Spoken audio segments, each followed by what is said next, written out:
So as we get involved in the City of Ale Festival, perhaps trying some new beers, I bet not many of you have ever wondered where one of the most important ingredients of that beer came from.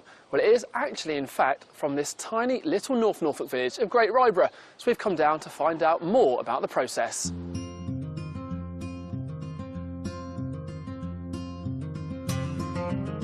No one knows much about malt. If you ask people what the main ingredient in beer is, generally they'll say hops.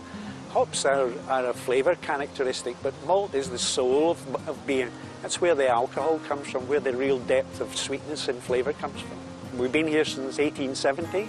We're in the best barley growing area in the world, without a doubt. Perfect weather conditions, great farmers, great barley, and that's the main ingredient that we need to make our malt such an outstanding product.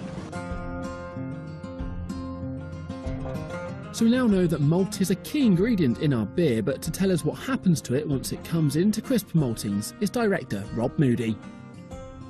The basic malting process is 3 stages. First one is steeping, which is soaking the barley in water. Okay.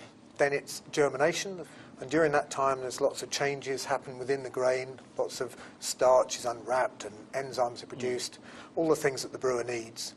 So at the end of that germination process, we then kiln dry it, and we're back with something that again looks like barley, but this time inside is all the nutrients, all the starch, all the enzymes that the brewer or the distiller needs to make beer or whiskey. But here behind us is the traditional process where guys still to this day walk up and down moving the malt. Yeah, this is the traditional way of making malt, which goes back centuries.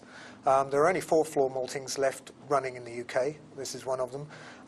And here the barley is put out on the floors to germinate, and it's turned over all by hand using traditional rakes and shovels.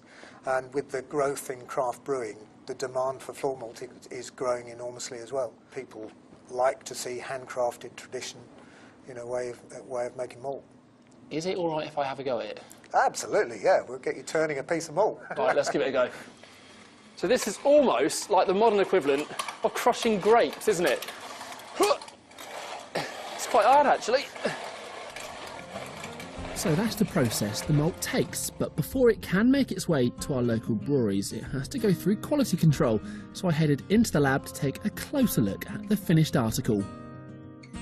Right, Rob, so right here we have the finished article, correct? Yeah, this is the vast majority of malt that is used for a brew. Yeah. Is going to be base malt, be it lager malt or ale malt. There's lots of different types of that.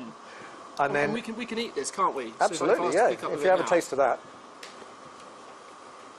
And there's almost a sweet taste to it, isn't there, afterwards? It's quite a reminiscence of Horlicks if you eat Horlicks. It's that sort of flavour. Yeah. So that's where all the sweet liquor comes from for making the beer that gets fermented. But that malt can be further processed into coloured malts and roasted and that's to give them a much darker colour. So this one here is quite bitter, isn't it? It's quite strong. Yeah. Almost like a coffee, because it's been roasted very hard. For longer afterwards. So that's the sort of malt you would add into a porter or an old ale or maybe a stout. Quite a strong taste, yeah. So, yeah. And what about this one? This is a crystal malt, and this adds an extra sort of sweeter flavour and more mouthfeel as well. Yeah, I can taste that sweetness straight away. Yeah.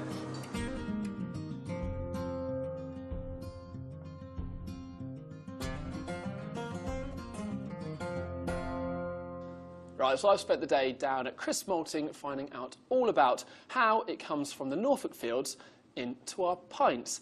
Now, I think it is only fair to say that I get to taste what I've seen today. Oh, that's lovely. I can really taste the malt.